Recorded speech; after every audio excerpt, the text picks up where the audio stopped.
توگەین پرس و باس بابەتاکەین لەگەڵ بەڕێز کاک سەروان گۆمەشینی مامۆستای زانکۆ. کاک سەروان سڵاو لێ بێم، کاتت باش، سپاس بە بەشداریکردن لەگەڵمان. بە بڕوای تۆ یەکێتی و پارتی بۆ ڕێک ناکەون.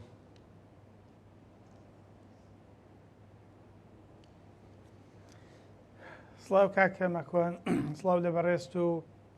سڵاو لە بینێرانی بەڕێزی کوردسات نیوز. پرسیارەکە ڕەنگە پرسیارێکی زۆر سادە بێ و بە دێڕێک دەتوانێت پرسیارە بکەی، بەڵام ڕەنگە وەڵامەکەی وەڵامێک بێ پەیوەست بێ بە مێژوویەکی دوور درێژ، پەیوەست بێ بە کۆمەڵێک ئاڵنگاری کە لە نێوانی ئەم دوو هێزە سیاسیە کە ڕیشەیەکی مێژوویی هەیە. بەڵام ئەوەی کە زۆر گرنگە لای ئێمە پرسیاری جەناب و وەڵامەکەی من دەگەڕێمەوە بۆ هەندێک معادلات و هاوکێشەی سیاسی. لە ئەرزی واقع ئێمە شتێکمان هەیە دەبێ بە چاوی دوێنێ سەیری دۆخی سیاسی ئەمڕۆ نەکرێ، چونکە ناکرێت تۆ لە 2026 بە هەمان گۆشەنیگای ساڵانی هەفتاکان یا هەشتاکان یان 90ەکان یانەوەتە سەرەتای 2000 سەیری دۆخە سیاسەکە بکەیت. ئەمە یەک. لەلایەکی دیکەدا شتێکی کە هەیە لە سیاسەتدا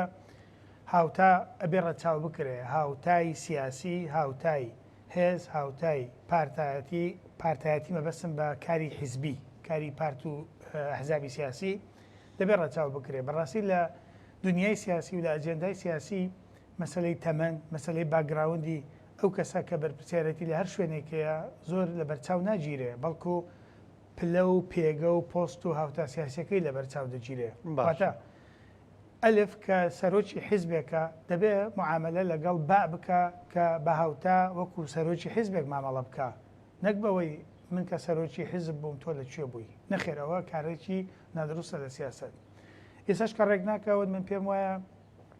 بەدیلی ڕێک نەکەوتن هەر ڕێککەوتنە و چۆن ڕێک دەکەوین، کەی ڕێک دەکەوین ئەویان ڕەنگە دیار نەبێ، بەڵام دیارە کە دەبێت ڕێککەوین، چکە ئێمە لە بەدیلی ڕێک نەکەوتن شتێکی کەمان نییە کە بین لە شوێنی ڕێک نەکەوتنیدا بنین بە غیری ڕێککەوتن. باشە مامۆستا، ینی من هەرچەندە ینی کە بەرنامەم کردبێ لەگەڵ بەرپرسانی پارتی و یەکێتیش هەمویان دەڵێن بەدیلی یەکێتی پارتیە و بەدیلی پارتیەر یەکێتیە بۆ یەکتری و دەبێ هەر ڕێک بکەون و ینی ئەی ئەم نقطەیە چییە؟ ینی ئەم ناکۆکیە چییە کە ڕێک ناکەون؟ ینی بە دیاریکراوی هۆکار چییە کە ڕێک ناکەون؟ کاکەمەکوان کۆمەڵێک خاڵی جەوەری هەیە لێرەدا کە ڕەنگە ئەو هێزەی بەرامبەر هەمیشە جۆرێک لە نەرمینێک بنوێنێ لە ڕووی دەنگەوە، لە ڕووی با بڵێم ڕاگەیاندنەوە، بەڵام بیرمان نەچێ شتێک هەیە ئەمڕۆ لەم سەردەمە لە دنیای ئەمڕۆماندا بە ناوی مارکتینگی سیاسی. بۆیە هەموو کەسێک قسەیەک دەکا، هەموو بەرپرسێک لە هەر حیزبێک پلە و پێگەکەی چەند بەرزە و چەند بەرز نەبێ قسێک دەکا، بەڵام ناکرێت هەموو قسەکان بە هەند هەڵگرین. بۆیە ئەو قسانەی کە دەکرێت دەبێتە زمان حاڵی حیزبەکان. بەڵێ کاکارانکۆ لە دوای هەموو ئەو کێشانەی کە تووشی کوردستان و تووشی پارتە سیاسیەکان بوو، هەمووی لە دەرەنجامی شتێکە کە پێی دەگوترێ خاڵی ناکۆک یان لێک تێنەگەیشتن. بەڕای من ئەوەی کە لە سەردەمی زوو لە ساڵانی 60ەکان ڕ لە نێوان دوو هێزی سیاسی لە نێوانی یەکێتی نیشتیمانی کوردستان بە هەر زاراوەیەک و بە هەر بۆچوونێک و بە هەر جۆرە تایتڵێک لەگەڵ ئەو هێزەی کە ناوی پارتی دیموکراتی کوردستانە بەداخەوە ئەمە جیل لە دوای جیلنەوە لە دوایینەوە ئەم ململانەیەکی سیاسی تەنانەت ململانەیەکان لە زۆر جارگەیشتونەتە حاڵەتی بەرپەرزدانەوە و بەریەککەوتنی چەکداری، بەڵام ئەمە ڕیشەیەکی هەیە و بەردەوامی هەیە.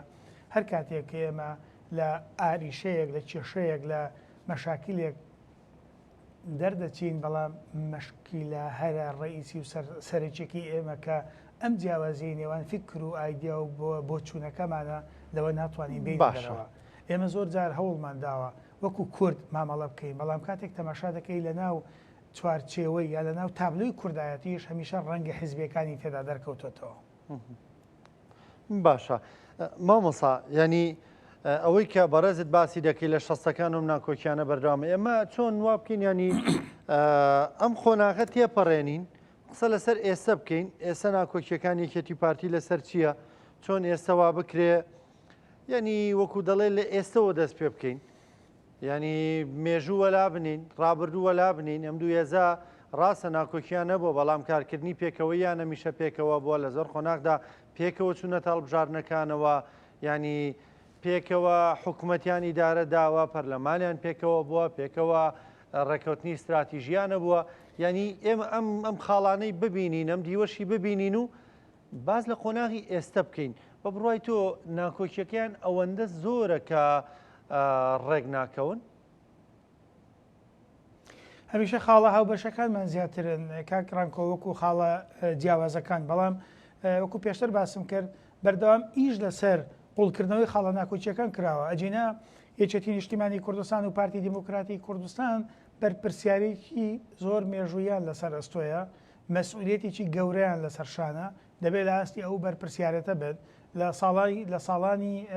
باڵێمنەوەتەکانەوە لە یەکەم هەڵبژاردن لە دوای ڕاپەڕین بۆ ساڵی 2026 ئەگەر سەیری بکەی کۆمەڵێک خەڵکی تازە کۆمەڵێک گەنج کۆمەڵێک جیل و جەنەرەیشن هاتوۆتە سەرکەوتۆ بۆی کە دەنگدا و دەنگ دەدا بۆیە دەبێت جیاوازی نێوان ئەو جیلە ئەو نەوە لە دواییەکە جیاوازتر بێت لە بیرکردنەوە لەگەڵنەوەکانی ڕابردویان بەڵام وەکو عەرزم کردی لە سەرەتاوە ئێمە دەمانەوێت تابلۆیەک دروستکەین بە ناوی تابلۆی کوردستانی تابلۆی نیشتیمانی بەڵام زۆر زار تابلۆ نیشتیمانیەکە ڕنگدانەوەیەکی هێند قۆڵی مەسلەی حیزبایەتی و مەسلەی ئایدۆلۆژیای تێدا بەدیدەکەی ڕەنگە بە ئاسایی نتوانانی ئەو تابلۆیانە جیاکەوایە تابلۆکە نیشتیمانیە تابلۆکە تابلۆیەکی حیزبی و تابلۆیەکی ئایدایە بەڵام ئەوەی کە ئێستا ئەمڕۆ لە ساڵی 2026 کە بەرەو کۆتایی ساڵ دەڕۆین ئێمە دەبێت ئایدیاکانمان بەرنامەکانمان بگۆڕین هەروەکو لە سەرەتا باسم کرد بەڵێ ئێمە دەبێت بە دیدگایەکی نوێ سەیری دۆخی سیاسی هەرێمی کوردستان بکەین و بەڕاستی شتێکی کە ڕەنگە ببێتە خاڵێکی زۆر گرنگی ئەو ململانەیە معاملەکردنە لەگەڵ هێزی بەرامبەر تۆ چەند کورسیت هەیە و ئەمیکە چەند کورسی هەیە بەڕای من پێویستە لەسەر هەموو هێز و لایەنەکان معاملە بکرێ لەسەر ئەوەی کە لە ئەرزی واقع ئەمڕۆ هەیە کارت بەوەدا نەبێ چەند کورسی هێناوە چەندیش تەحالفاتت کردووە یەک لە خاڵە هەرە سەرچیەکانی نهاتنە ژێرباری پارتی دیموکراتی کوردستان لەگەڵ یەکێتی نیشتیمانی کوردستان لەسەر مەسەلەی ئەوەی کە تۆ 23 کورسی هەیە نەک 39 کورسی هەیە بەڵام بەڕای من ئەوە نابێتە خاڵی خلافێک لە نێوانی ئەم دوو هێزە سیاسیە لە کاتێکە ئەگەر ئێمە ئیرادەی یەکبوون و ئیرادەی بێکەوە بوون و ئیرادەی خزمەتکردنمان هەبێت چونکە ئێمە لە بەردەم پرۆسەی دامەزراندن و تەشکیلی حکوومەتین بەڵێ لە حکوومەتدا نابێ مۆنۆپۆلی دەسەڵات بکرێ لە حکوومەتدا نابێ کەسێک دیاری بکرێ ئەگەر ئەم حکوومەتە فڵانە کەس بەڕێوەی برد و فڵانە کەس سەرۆکی بوو ئەمە حکوومەتێکی سەرکەوتووە بەڵام ئەگەر ئەم شخصی کە من با بڵێم ناوی لێ دێنم ئەگەر ئەو نەبوو هەر کەسێکی کە بێ سەرکەوتو نابێ جارێ ئێمە فاڵگرەوە نین تابین لە بیدایەتەوە ڕافاڵ بۆ کەسێک بگرینەوە بزانین ئەمە سەرکەوتویە سەرکەوتو نەبووە دوای قسەیەکی شەیە ئەوانەی کە تاقی کراونەتەوە بە قەدەر ئەندازەی کارکردنی خۆیان ژمارەیان پێدراوە وەکو تەلەبەیەک لە تاقیکردنەوە چەند جواب دەداتەوە بای ئەوە نمرە وەردەگرێت و دەرەجە وەردەگرێت خۆ ناکرێت تەلەبەیەک پرسیارێک وەڵام دەداتەوە و 100% بێنێ ئەمە تەرویزێکی سیاسیە دەکرێت لەوە زیاتر ئێمە تەماشا بکەین ئەگەر تعریفەی حکوومەت لە هەر وڵاتێک وەربگرین تعریفەی حکوومەت خزمەت گوزاریە خزمەتکردنی وڵات و مەملەکەت و میلەت و فەرد و تاکی ئەم خەڵکەیە تۆ گەرمەبەستەکە خزمەتکردنی وڵاتە خزمەتکردنی دەنگدەرە خزمەتکردنی لایەنگرە بەڕاستی نابێت لەسەر ئەو مەسالانە تۆ چەقبەستوو لە خاڵی چەقبەستوو بمێنیەوە نەتوانی ئەم قۆناغە تێپەڕێنی ڕاگوزەری قۆناغێک نەکەی میسالێکی زۆر ئاشکرا لە بەردەمی هەموو عێراقیەکان بە کوردیشەوە هەڵبژاردی پەرلەمانی عێراق با بڵێم دەنگدان و هەڵبژاردن دوای ئەوە تەشکیلکردنی پەرلەمان دوای ئەوە دەستنیشانکردنی سەرۆکی پەرلەمان تا دەگاتە ئەوەی کە کوڕێکی گەنجە دەبێتە سەرۆکی ئەنجومەنی وەزیران بڵێ باشە ماوەسا ماژەت بۆ بە شتێک کردوتت ئامانجەکە گەر خزمەتکردنە ینی خەڵکێک نابێ حکوومەت لەسەرەوە پەکی بکەوێت کابێ هەر فڵان کەس سەرۆکی ئەنجومەنی وەزیران بێ و هەر ئەو لە پۆستا بێ و ینی ئاساییە لە حکوومەتداریدا ئێمە خەڵکەکان بگۆڕین حکوومەت لەبەر خەڵکێک کەسێک پەک نەخین بێگومان دەکرێت خەڵک بگۆڕی لە ناو حکوومەت بەڵام ناکرێت حکوومەت بگۆڕی لەبەر خەڵک یعنی خەڵکێک کەفاەتی زۆرترە باشترە چاکترە دەکرێت بیێنی لە شوێنی کەسێک دایبنەی کە ڕەنگە کەفاەتی کەمتر بوو بێ هەمومان هەر کەسێک بەپی ئەندازەی خۆی بەپی با بڵێم ئایدیا و فکر و بۆچوون و ئەم بۆ سەرۆکوەزیرانی ڕاستە کە پێیدا تێدەپەڕە لە ژیان هەموو کەسێک جارە باسی سەرۆکوەزیران ناکەم هەموو کەسێک توانایکی تێدایە بەڵام توانای من لەگەڵ توانای جەنابەت ڕەنگە جیاواز بێ توانای سین لەگەڵ ساڵ ڕەنگە جیاواز بێ بۆیە دەکرێت خەڵکەکان بگۆڕی لە ناو حکوومەت بەڵام ناکرێت تۆ حکوومەتەکە بگۆڕی لەبەر خەڵکێک پێم وایە ئەوە زۆر کارێکی سیاسیانەیە و ئیداریانەش ئەگەر کاتێکە تۆ تەماشا دەکەی پەککەوتنی خزمەتگوزاری پەککەوتنی حکوومەت چەقبەستوی دۆخێکی سیاسی لەسەر مەسلەی شخصێک لەگەڵ ڕێز و حرمەتە بۆ ئەو کەسەی کە لە ڕابردوو حکوومەتی بەڕێوە بردووە ئەو کەسانی کە لە ڕابردوو بەڕێوەیان بردووە یان ئەوەی کە ئێستا بەڕێوەی دەباوی ئەوانشی کە لە داهاتوو دێ نمونەیەکی بەرچاو و زیندوو وەکو پێشتر باسمان کرد زەیدی کە هاتە سەر کورسی ئەنجومەنی وەزیرانی عێراق و دەسەڵاتی گرتە دەست پیاوێک بوو لە شانوی سیاست نەبوو پیاوێک بوو خاوەنی حیزب و کورسی و پێگە و بنەمای سیاسی و سەربازی نەبوو بەڵام ئەوڕۆ تەماشا دەکەین خەڵکی عێراق بەگشتی زۆر بە گەشتبینیەوە سەیری کارەکانی دەکەیانەوە تا هیوایەکی زۆری لەسەر هەڵچنیوە بۆی کە بتوانێت ئەم عێراقا یانی مامۆستا تێ بڵێ ناکرێمە حکوومەت پێگەێنانی حکوومەت لەسەر کەسێک پەک بخەین حکوومەتی هەمومانەوە بۆ هەموو خەڵکی کوردستانە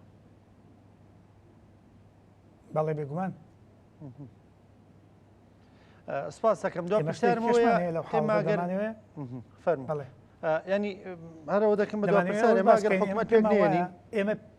ئەگەر حکوومەت پێک نێنین بەکوێ دەگەین ئایندەمان بەکوێ دەگا ینی ئایندە هەرێمەکەمان بەکوێ دەگا ئێمە ئەگەر لە هەر کەسێک بپرسی لە یەکێتی لە پارتی دەڵێن قەوارەکەمان لەسەروی هەموو شتێکەوەی و هەرێمەکە و حکوومەت و بەرەمی خوێنی شەیدان لەسەروی هەموو شتێکەوەی بەڵام لە دەرەنجامەکەدا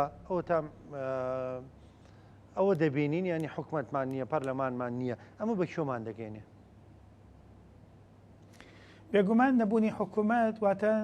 پەککەوتنی خزمەتگوزاری چکە حکوومەتی کاربڕێکەریش ماوەیەکی قانونی خۆیە خۆ ناکرێت تۆ حکوومەتی کاربڕێکەر بۆ 10 ساڵ و بۆ چەندین ساڵ بەڕێوە بێ حکوومەتی کاربڕێکەریش مودەیەکی قانونیە لە کاتێک ئەزمەیەکی گەورە دێ کە لە زمانی قانون بە قوڵی قاهرە یا دەسەڵاتێک سەرووی دەسەڵاتی ئینسان بێ کە دروست دەبێ ئەمە حاڵتێکە بەڵام پێک دەهێنانی حکوومەت بەر لە هەموو شتێک واتە کەمبوونەوە یان نەمانی خزمەتگوزاری لەلایەک پێکنهێنانی حکوومەت واتە تێکچوونی شیرازەی ئابووری پێکنهێنانی حکوومەت واتە تێکچوونی باری ئاسایش و ئەمن پێکنهێنانی حکوومەت واتە یەک نەگرتنەوە تێکەڵ نەبوونەوەی هێزی پێشمەرگا یەک نەگرتنەوە تێکەڵ نەبوونەوەی هێزی پۆلیس بۆیە یەک کۆمەڵ ڕەهەندی خراپ هەیە لە دەرەنجامی دروست نەکردنی حکوومەت ئێمە پێمە وایە حکوومەت یەکێک لە کارە هەرە ئەولەویەتەکانە لە بەردەمی یەکێتی و پارتی نەک هەر یەکێتی و پارتی لە بەردەم هەموو ئەو حیزبانەی کە تەنانەت یەک کورسیشیان هێنایە و ئەوانەشی کە کورسیشیان هێنایە حکوومەتی هەمووانە دەبێت بۆ هەمووان بێ دەبێت هەمووشان تێیدا بەشدار بێ بۆ ئەوی ئینتیمایەک بۆ هاوڵاتی بگەڕێتەوە کە بریتە لە ئینتیمای نیشتیمانی بوون وەتەنی بوون خۆت بە خاوەنی حکوومەتەکە بزانی و بتوانی بەرگری لە حکوومەتەکە بکەی بۆیە دەکرێت ئەو حیزبانەی کە کورسیشیان هێناوە لە پلەکانی خوارتر لە وەزیر و وەکیل وەزیر حسایان پێ بدرێ بۆی هەموو کەس بتوانێت ئیشەکانی بڕوە و دەرەنجام و کۆتایی هەموو ئەوشتانش بەڕای ئێمە بە شتێک دەست پێ دەکا و بە شتێکیش کۆتایی دێویش ئەوەیە بەر لە کۆبوونەوەی یەکێتی و پارتی کۆبوونەوەیکی فراوانی هەموو هێز و لایەنە سیاسەکان بکرێت بۆ ئەوەی ڕێگایەکی دەیا با بڵێم دەرچەیەکی یاسایی دەرچەیەکی قانونی بدۆزرێتەوە بۆی بتوانین لەو حاڵاتە چەقبەستۆی کێسە تێکەوتوین دەربازمان بێ. سپاس دەکەم بەڕێز سەر